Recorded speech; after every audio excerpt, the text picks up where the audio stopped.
नमस्कार दोस्तों, आज मैं मजली रानी सुभद्रा कुमारी चौहान की कहानी बता रही हूँ। मेरे कौन थे, मैं क्या बताऊं।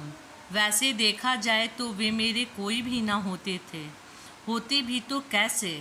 मैं ब्राह्मण, वे क्षत्रिय, मैं स्त्री, वे पुरुष। फिर ना तो रिश्तेदार हो सकते थे और न मित्र। ओ, यह क्या कह डाला मैंने। मित्र भला किसी स्त्री का कोई पुरुष भी मित्र हो सकता है? और यदि हो भी तो क्या इसे समाज बर्दाश्त करेगा? यहाँ तो किसी पुरुष का किसी स्त्री से मिलना जुलना या किसी प्रकार का व्यवहार रखना भी पाप है। और यदि कोई स्त्री किसी पुरुष से किसी प्रकार का व्यवहार रखती है, प्रेम से बातचीत करती है, तो वह स्त्री भ्रष्ट है, चरित्रहीन है। नहीं तो पर पुरुष से मिलने जुलने का और मतलब ही क्या हो सकता है। खैर, ना तो मुझे समाज से कुछ लेना देना है और न समाज से कुछ सरोकार। समाज ने तो मुझे दूध की मक्खी की तरह निकाल कर दूर फेंक दिया है।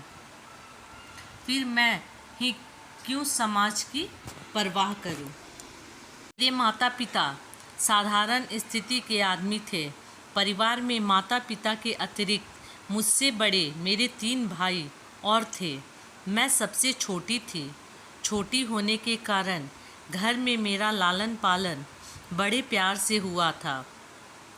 मेरे दोनों भाई बनारस हिंदू यूनिवर्सिटी में पढ़ते थे और दोनों से छोटा राजन मैट्रिक में पढ़ रहा था। मेरे पिताजी संस्कृत के पूरे पंडित थे और पुरानी रूढ़ियों के कट्टर पक्षपाती। यहाँ तक कि वे मेरा विवाह 9 साल की ही उम्र में करके गौरी दान के अक्षय पुण्य के भागी बनना चाहते थे। कई लोग के और विशेषकर मेरे भाइयों के विरोध के कारण ही वे ऐसा ना कर सके थे।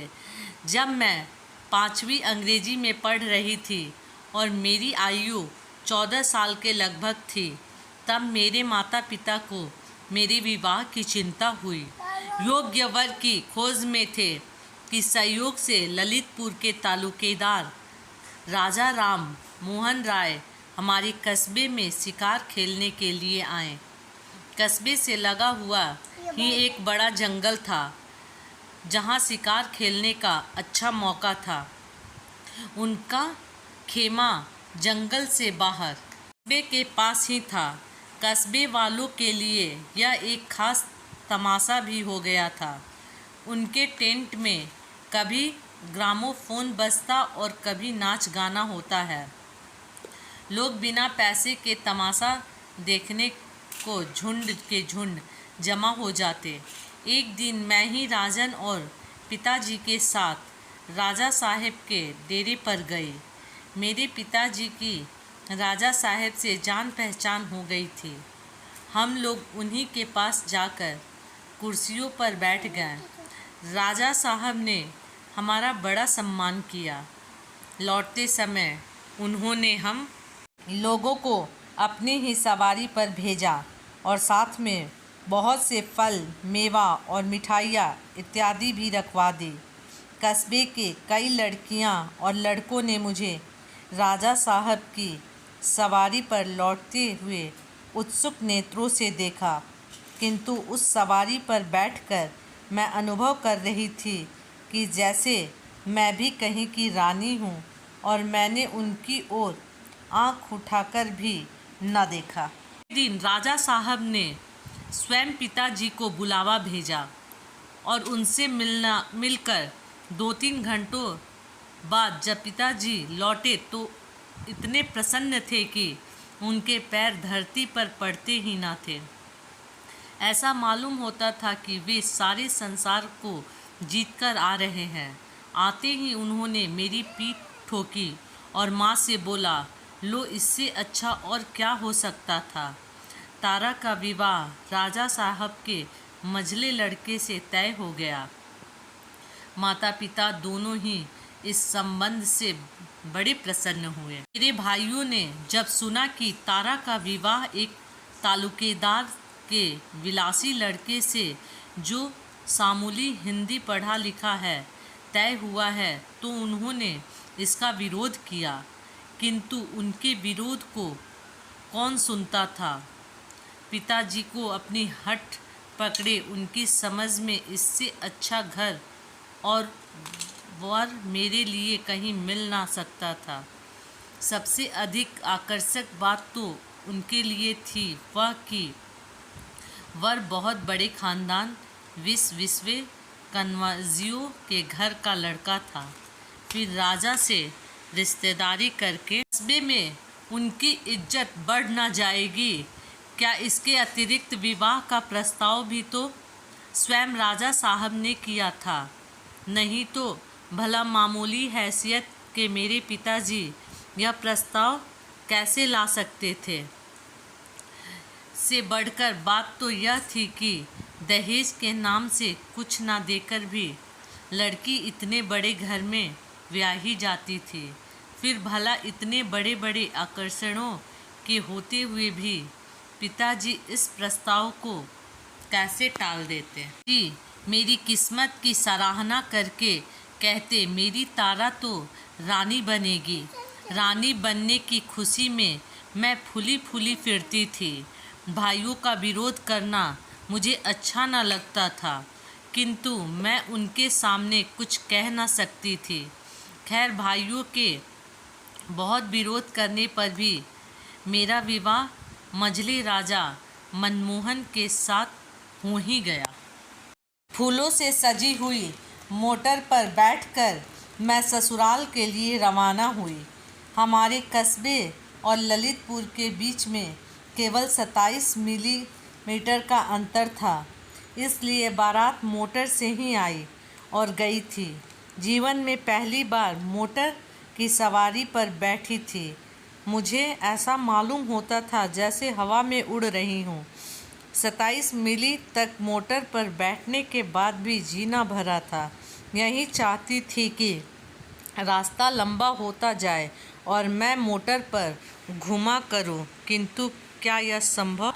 आखिर को एक बड़े भारी महल के जाने दरवाजे पर मोटर जाकर खड़ी हो गई। सास तो थी ही नहीं, इसलिए मेरी जेठानी बड़ी रानी जी परछावन कर मुझे उतार ले गईं। मुझे एक बड़े भारी सजे हुए कमरे में बिठा दिया गया। स्त्रियां बारी बारी से मुंह खोल के देखने लगी। कोई रुपया, कोई छोटे मोटे जेवर या कपड़े मेरी मुंह दिखाई में देकर जाने लगी। मेरी जेठानी बड़ी रानी ने मेरा मुंह देखा, कुछ नहीं ओह करके मेरी उंगलियों में अंगूठी पहना दी। मैंने सुना कि वे पास के किसी कमरे में किसी से कह रही थी, देखा बहू को क्या तारीफ के पुल बांध रहे थे। ससुर के कहने से तो बस यही मालूम होता था कि इंद्र की अप्सरा ही होगी, पर न रूप न रंग, न जाने क्या क्यों सुंदर कह कह के कंगाले की बेटी ब्याह अपनी इज्जत हल्की की। रोटी बेटी का ब्याह व्यवहार तो अपनी बराबरी वालों में होता है। बिरजू की माँ पर ससुर जी तो इसके रूप पर बिल्कुल लट्टू हो गए थे। मैं सुंदर नहीं तो क्या मुझे सुंदरता की परख भी नहीं है। ना जाने कितनी सुंदरियाँ देखी हैं, यह तो उनके पैर की धूल के बराबर भी ना होगी। मालूम होता है उम्र के साथ साथ ससुर जी की आंखें भी सठिया गई हैं। मझले राजा को डुबो दिया। बिरजू की माँ उनकी हाँ में हाँ मिलाती हुई बोली, सुंदर तो है रानी जी, जैसी आप लोग हैं वैसी ही हैं, पर अभी बच्ची है, जवान होगी तो रूप और निखर आएगा। बड़ी रानी तिलमिला उठी और बोली, रूप निखरेगा पत्थर होनहार बिरवान के होत चिकने पात, निखरने वाला रूप सामने ही दिखता है। फिर वे जग विपरीत के भाव में बोली, उफ जाने भी दो, अच्छा हो या बुरा हमें करना ही क्या है। मैं वहाँ अकेली रह गई। सारी औरतें चली गई तो मेरी माँ के घर की खवास ने सुना कमरा देखकर मेरा मुंह दिया। शीशा उठाकर मैंने एक बार अपना मुंह ध्यान से देखा, फिर रख दिया। ढूंढने से भी मुझे अपने रूप रंग में कोई ऐब ना मिला। पहली बार केवल 5 दिन ससुराल में रहकर मैं अपने पिता के साथ मायके आ गई। ससुराल के 5 दिन मुझे 5 वर्ष की तरह मालूम हुए। मैंने जो रानीपन का सुनहरा सपना देखा था वह दूर हो चुका था। ससुराल से लौटकर मैंने तो कुछ नहीं कहा, किंतु खवासन ने वहाँ से सब हालचाल बताया। माँ ने कहा, तो क्या रानी केवल कहने के लिए होती हैं? भीतर का हाल हमारे घरों से भी गया बीता होता है। मैं अपनी माँ के साथ मुश्किल से महीना सवा महीना ही रह पाई थी कि मुझे बुलाने के लिए ससुराल से संदेशा आया। राजाओं की इच्छा के विरुद्ध तिल भर भी मेरे पिताजी कैसे जाते, ना चाहते हुए भी उन्हें मेरी विदाई करनी पड़ी। इतनी जल्दी ससुराल जाना मुझे जरा भी अच्छा न लगा, परंतु क्या करती, लाचार थी। सावन में जबकि सब लड़कियां ससुराल से मायके आती हैं, मैं ससुराल रूपी कैद खाने में बंद होने चली। देवर के साथ फिर मोटर पर बैठी। इस बार मैंने अपना छोटा सा हारमोनियम भी साथ रख लिया था। फिर ससुराल पहुंची। पहली बार तो मेरे साथ माँ के घर की खवासन थी। इस बार उस हारमोनियम और थोड़ी सी पुस्तकों को छोड़कर कुछ न था। मेरा जी एक कमरे में चुपचाप बैठे बैठे घबराया करता। घर में कोई ऐसा न था जिससे घंटे 2 घंटे बातचीत करके जी बहलाती। केवल छोटे राजा मेरे देवर की बातें मुझे अच्छी लगती थी, किंतु वे भी मेरे पास कभी कभी और अधिकतर बड़ी रानी की नज़र बचाकर ही आया करते। मैं सारे दिन पुस्तकें पढ़ा करती, पर पुस्तकें थी ही कितनी, 8-10 बार पढ़ गई। छोटे राजा कभी कभी मुझे अखबार भी ला दिया करते थे, किंतु सबकी आंखें बचाकर। घर में सब काम के लिए नौकर चाकर और दास दासियाँ थीं। मुझे घर में कोई काम न करना पड़ता था। मेरी सेवा में भी 2 दासियाँ सदा बनी रहती थी, पर मुझे तो ऐसा मालूम होता था कि मैं कैद में हूँ, क्योंकि मेरी राई रत्ती भी बड़ी रानी के पास लगा दी जाती थी। उन दासियों में से यदि मैं किसी को किसी काम से कहीं भेजना चाहती तो वे मेरे कहने मात्र से ही कहीं ना जाती थी। उन्हें बड़ी रानी से हुक्म लेना पड़ता था। यदि उधर से स्वीकृति मिल जाती तो मेरा काम होता, अन्यथा नहीं। इसी प्रकार हर माह मुझे खजाने के हाथ खर्चा के लिए 150 रुपये मिलते थे, किंतु क्या मजाल कि उनमें से 1 पाई भी महाराजा से पूछे बिना खर्चा कर दूं। भीतर के शासन की बागडोर बड़ी रानी के हाथ में थी और बाहर की महाराजा मेरे ससुर के हाथ में। मेरे पति मझले राजा बड़े ही विलासित प्रिय मंदिरा से कार के शौकीन और ना जाने क्या क्या थे। मैं क्या बताऊं, वे बहुत सुंदर भी थे, किंतु उनके दर्शन मुझे दुर्लभ थे। 4-6 दिन में कभी घंटे आधा घंटे के लिए वे मेरे कमरे में आ जाते तो मेरा अभोग्य समझो। उनकी रूप मधुरी को एक बार जी भर पीने के लिए मेरी आंखें आज तक प्यासी हैं, किंतु मेरे जीवन में यह अवसर कभी ना आया। दिखावटी वैभव के अंदर मैं किसी प्रकार अपने जीवन को घसीटे जा रही थी। इसी समय मेरे अंधकारपूर्ण जीवन में प्रकाश की एक सुनहरी किरण का आगमन हुआ। छोटे राजा की उम्र 17-18 साल की थी। वे बड़े नेक और होनहार युवक थे। घर में पढ़ने लिखने का शौक केवल उन्हीं को था। छोटे राजा मैट्रिक की तैयारी कर रहे थे और एक मास्टर बाबू पढ़ाया करते थे। घर में आने जाने की उन्हें पूर्ण स्वतंत्रता थी। घर में स्त्रियों की आवश्यकता वस्तुएं बाहर से मंगवा देना भी मास्टर बाबू के ही जिम्मे था, इसलिए वे घर में सबसे ज़्यादा परिचित थे। विवाह के बाद से ही बड़ी रानी मुझसे नाराज़ थी। उन्हें मेरी चाल ढाल, रहन सहन जरा भी ना भाती। वे हर बात में मेरे ऐब निकालने की फिराक में रहती। तिल का ताड़ बनाकर मेरी जरा जरा सी बात को वे परिचित या अपरिचित जो कोई आता उससे कहती। शायद वे मेरी सुंदरता को मेरे ऐबों से ढकना चाहती थी। यही बात उन मास्टर बाबू के साथ भी की। वे तो घर में रोज़ ही आते थे और रोज़ उनसे मेरी शिकायत होने लगी, किंतु इसका असर उल्टा ही हुआ। मैंने देखा तिरस्कार की जगह मास्टर बाबू का व्यवहार मेरे प्रति अधिक मधुर और आदरपूर्ण होने लगा। छोटे राजा को मेरा गाना बहुत अच्छा लगता।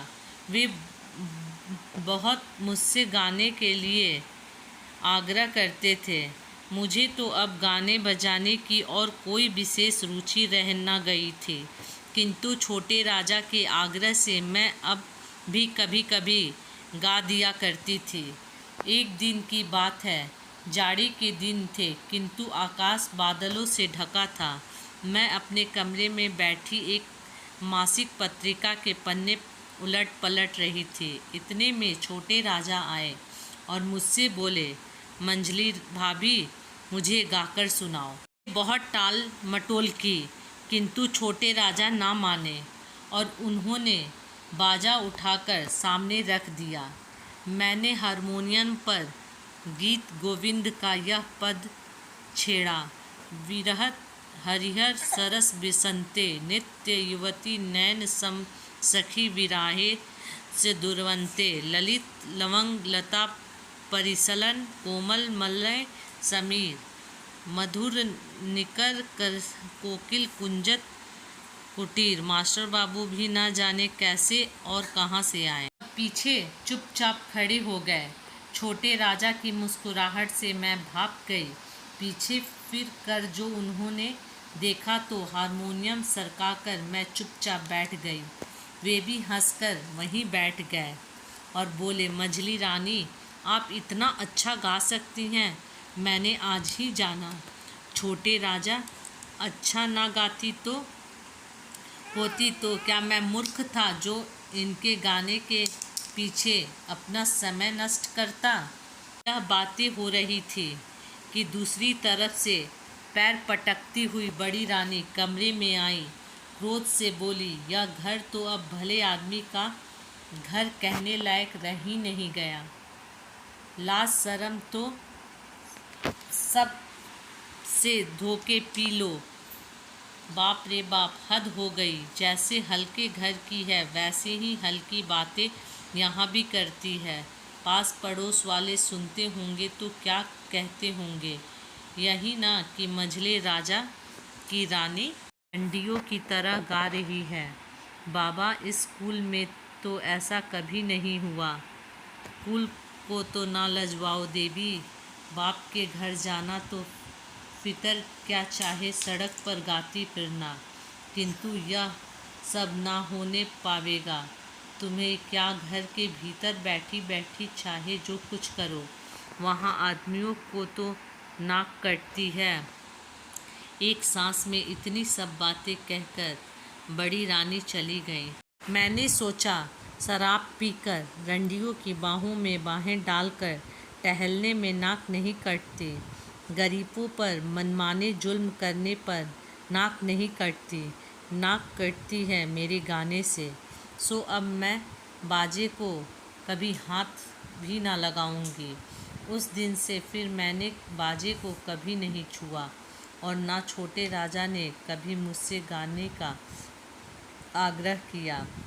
यदि वे आग्रह करते तब भी मुझमें बाजे छूने का साहस न था। घटना के कई दिन बाद एक दिन मास्टर बाबू छोटे राजा को पढ़ाकर ऊपर से नीचे उतर रहे थे और मैं नीचे से ऊपर जा रही थी। आखिरी सीढ़ी पर ही मेरी उनसे भेंट हो गई। वे ठिठक गए, बोले, कैसी हो मछली रानी? जीती हूँ, खुश रहा करो। इस प्रकार रहने से आखिर कुछ लाभ को कैसे समझाऊं मास्टर बाबू? अच्छी अच्छी पुस्तकें पढ़ा करो, उनसे अच्छा साथी संसार में तुम्हें कोई ना मिलेगा। पर मैं अच्छी अच्छी पुस्तकें लाऊं कहाँ से? लाने का जिम्मा मेरा। यदि आप अच्छी पुस्तकें ला दिया करें तो इससे अच्छी और बात ही क्या हो सकती है? यह कौन बड़ी बात है? मछली रानी, मेरे पास बहुत सी पुस्तकें रखी हैं, उनमें से कुछ मैं तुम्हें ला दूंगा। इस कृपा के लिए उन्हें धन्यवाद देती हुई मैं ऊपर चली और वे बाहर चले गए। मैंने ऊपर आंख उठाकर देखा तो बड़ी रानी खड़ी हुई तीव्र दृष्टि से मेरी ओर देख रही थी। मैं कुछ भी ना बोलकर नीचे निगाहें किए हुए अपने कमरे में चली गई। दूसरे दिन मास्टर बाबू समय से कुछ पहले ही आए। उनके हाथ में कुछ पुस्तकें थी। वे छोटे के कमरे में ना जाकर सीधे मेरे कमरे में आए और बाहर से ही आवाज़ दी, किंतु दोनों दासियों में से इस समय एक भी हाजिर न थी। इसलिए मैंने ही उनसे कहा, आइए मास्टर बाबू। वे आकर बैठ गए। किताबों और लेखक के नाम बतलाकर वे मुझे किताबें देने लगे। ये महात्मा गांधी की आत्मकथा के दोनों भाग हैं। यह है बाबू प्रेमचंद्र की रंगभूमि, इसके भी 2 भाग हैं। यह मैथिली बाबू का संकेत और यह पंत जी का पल्लव। इसके अतिरिक्त और भी बहुत सी पुस्तकें हैं। इन्हें तुम पढ़ लोगी तब मैं तुम्हें और ला दूंगा। इसके बाद वे साकेत उठकर उर्मिला से लक्षण की विदा कर जो सुंदर चित्र मैथिली बाबू ने अंकित किया है मुझे पढ़कर सुनाने लगे। इतने में ही मुझे वहाँ बड़ी रानी की झलक दिखाई पड़ी और उसके साथ मेरे कमरे के दोनों दरवाजे फटाफट बंद हो गए। मास्टर बाबू ने एक बार फिर दरवाजे की तरफ देखा।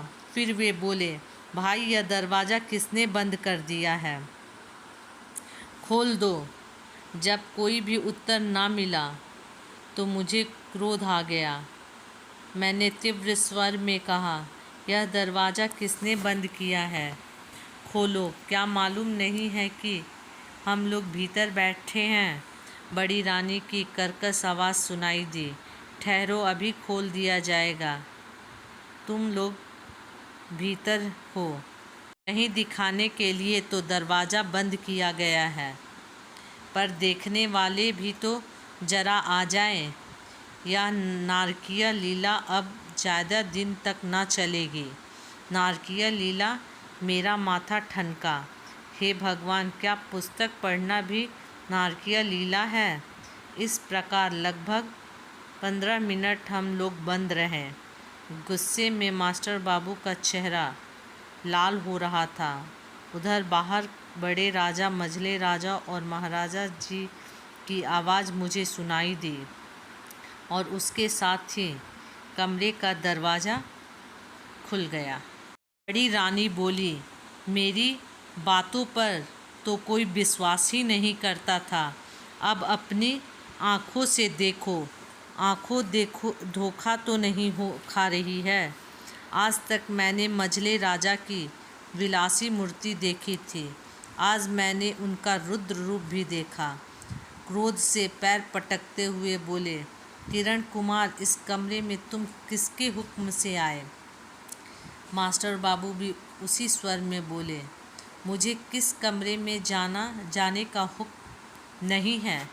हे राजा, मास्टर बाबू, अब यहाँ से चले जाओ, इसी में तुम्हारी कुशलता है। वे मुझे ऐसी कुशलता नहीं चाहिए। मैं पापी नहीं हूँ जो कायर की तरह भाग जाऊँ। जाने से पहले मैं आपको बतला देना चाहता हूँ कि मैं और मजली रानी दोनों ही पवित्र और निर्दोष हैं। यह हरकत ईर्ष्या और जलन के ही कारण की गई है। बड़ी रानी गरज उठी, उल्टा चोर कोतवाल को डांटे, चोरी की चोरी ऊपर से सीना जोरी। मैं ईर्ष्या करूँगी तुमसे? तुम हो किस खेत की मूली? मैं तुम्हें समझती क्या हूँ? तुम हो एक अदाना से नौकर, और यह है कल की छोकरी, सो भी किसी रईस के घर की नहीं। ईर्ष्या तो उससे की जाती है जो अपनी बराबरी का हो। फिर बड़े राजा की तरफ मुड़कर बोली, तुम इसे मार कर निकलवा क्यों नहीं देते? तुम्हारे सामने ही खड़ा खड़ा जबान लड़ा रहा है और तुम सुन रहे हो। पहले ही कहा था कि नौकर चाकर को ज़्यादा मुंह ना लगाया करो। महाराजा बड़े गुस्से से बोले, किरण कुमार चले जाओ। इस समय न जाने कहाँ से छोटे राजा आ पड़े और मास्टर बाबू को ज़बरदस्ती पकड़कर अपने साथ लिवा ले गए। वे चले गए। मुझ पर क्या बीती होगी कहने की आवश्यकता नहीं, समझ लेने की बात है। नतीजा सब यही हुआ कि उसी दिन एक चिट्ठी के साथ सदा के लिए मुझे विदा कर दिया गया। एक इक्के पर बैठाकर चपरासी मुझे माँ के घर पहुँचाने गया। चिट्ठी मेरे पिताजी के नाम की थी, जिसमें लिखा था कि आपकी पुत्री भ्रष्ट है। इसने हमारे कुल में दाग लगा दिया है। इसके लिए अब हमारे घर में जगह नहीं है। बात की बात में सारे मोहल्ले भर में मेरे भ्रष्टाचार की बात फैल गई। यहाँ तक कि मेरे पिता के घर पहुँचने से पहले ही यह बात पिताजी के घर तक भी पहुँच गई थी। जब मैं पिताजी के घर पहुँची, शाम हो चुकी थी। इस बीच माताजी का देहांत हो चुका था। भाई भी तीनों कॉलेज में थे। घर पर मुझे केवल पिताजी मिले। उन्होंने मुझे अंदर ना जाने दिया, बाहर दालान में ही बैठाया। चिट्ठी पढ़ने के बाद वे तड़प उठे। बोले, जब यह भ्रष्ट हो चुकी है तो इसे यहाँ क्यों लाए? रास्ते में कोई खाई खंदक ना मिला जहाँ ढकेल देते? इसे मैं अपने घर रखूँगा, जाए कहीं भी मरे, मुझे क्या करना है? मैं पिताजी के पैर पर लौट गई। रोती रोती बोली, पिताजी मैं निर्दोष हूँ। पिताजी की 2 कदम पीछे हट गए और कड़क कर बोले, दूर रह चंडाली, दोष ही तू होती तो इतना यह बवंडर ही क्यों उठता? उन्हें क्या पागल कुत्ते ने काटा था जो बैठे बिठाए अपनी बदनामी करवाते? जा, जहाँ जगह मिले समा जा। मेरे घर में तेरे लिए जगह नहीं है। क्या करे, अंग्रेजी राज्य ना होता तो बोटी बोटी काट के फेंक देते। इस हुल्लाहल में समाज के कई ऊंची नाक वाले अगुवाई और कई पास पड़ोस वाले भी जमा हो गए। सबने मेरे भ्रष्टाचरण की बात सुनी और घृणा से मुंह बिचकाया। एक बोला, नहीं भाई, अब तो यह घर में रखने लायक नहीं। जब ससुराल वाले ने ही निकाल दिया तो क्या पंडित राम भजन अपने घर रख कर जात में अपना हुक्का पानी बंद करवाएगा? दूसरे ने पिताजी पर पानी चढ़ाया। अरे भाई, घर में रखे तो रखने दो, इनकी लड़की है, पर हम तो पंडित जी के दरवाजे पर पैर न देंगे। फिर एक बार भीतर जाने के लिए दरवाजे की तरफ झुकी, किंतु पिताजी ने एक झटके के साथ मुझे दरवाजे से कई हाथ दूर फेंक दिया। कुल में दाग तो मैंने लगा ही दिया था। वे मुझे घर में रखकर क्या जात बाहर भी हो जाते? मैं दूर जा गिरी और गिरकर बेहोश हो गई। मुझे जब होश आया है, मेरे घर का दरवाज़ा बंद हो चुका था और मोहल्ले भर में सन्नाटा छाया था। केवल कभी कभी 1-2 कुत्ते के भूकने का शब्द सुन पड़ता था। मैं उठी। बहुत कुछ सोचने के बाद स्टेशन की तरफ चली। एक कुत्ता भूख उठा, जैसे कह रहा हो कि अब इस मोहल्ले में तुम्हारे लिए जगह नहीं है। जब मैं स्टेशन पहुंची, एक गाड़ी तैयार खड़ी थी। बिना कुछ सोचे विचारे मैं गाड़ी के एक जानने डब्बे में बैठ गई।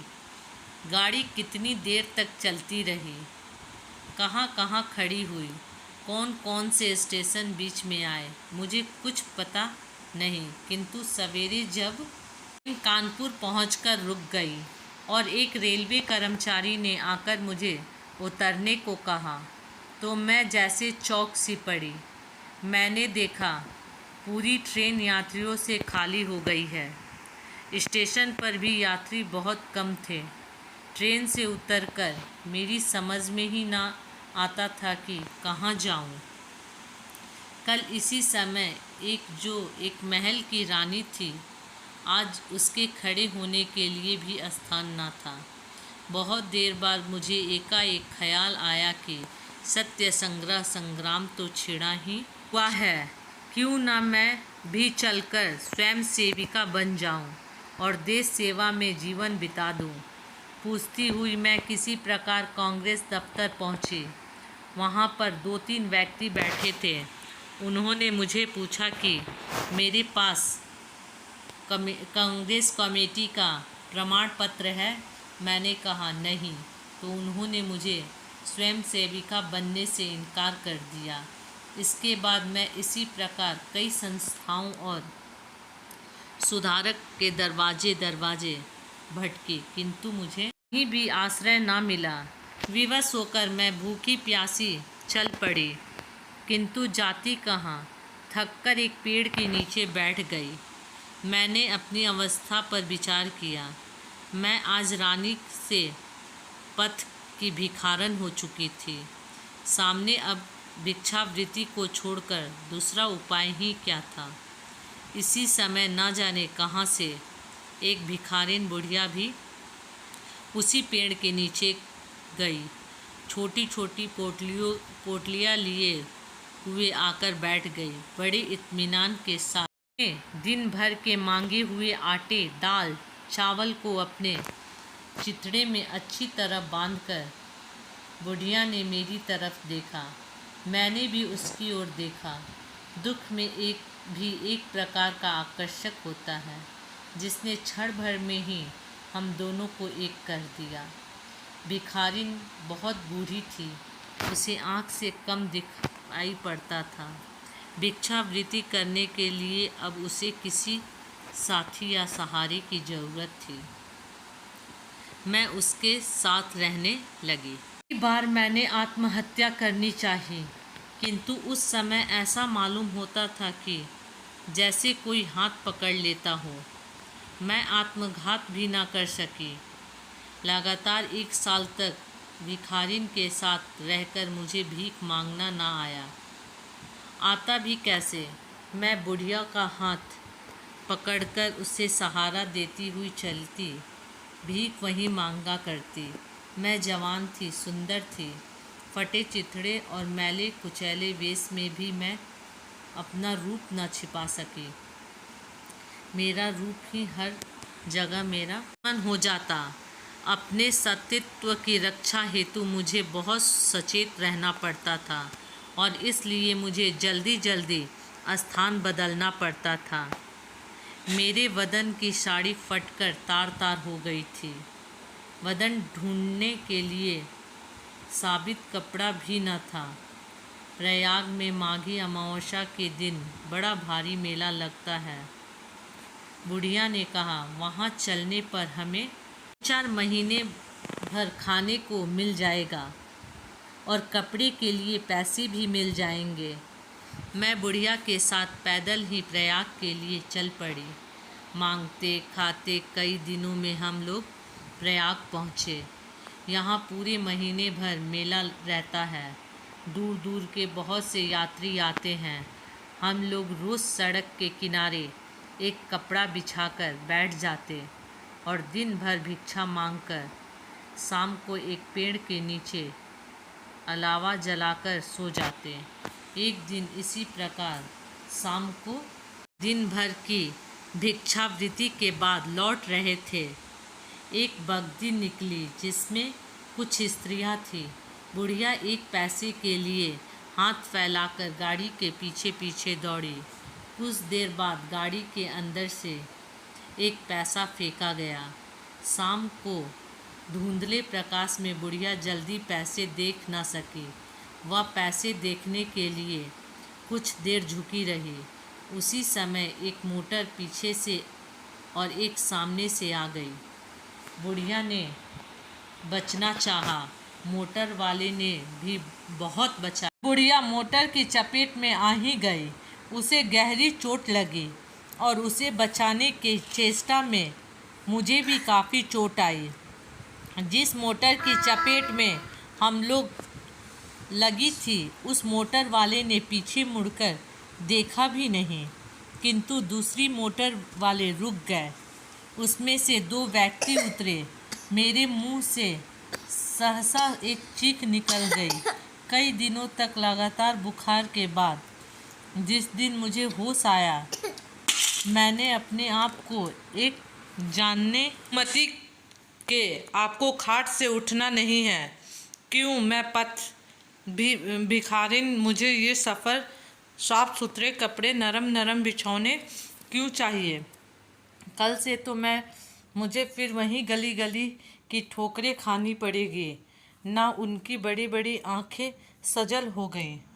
वे बड़े ही करुणा स्वर में बोले, मझली रानी, क्या तुम मुझे क्षमा ना करोगी? तुम्हारा अपराधी तो मैं ही हूँ। मेरे ही कारण तो आज तुम राजरानी से पथ की भिखारन बन गई हो। मुझे उन्होंने मझली रानी कहकर बुलाया तो मैं चौंक पड़ी। सहसा मेरे मुंह से निकल गया, मास्टर बाबू। 2-3 दिन में मैं पूर्णतः स्वस्थ हो गई, परंतु भिखारिन की हालत ना सुधर सकी। एक दिन उसने अपनी जीवन लीला समाप्त कर दी।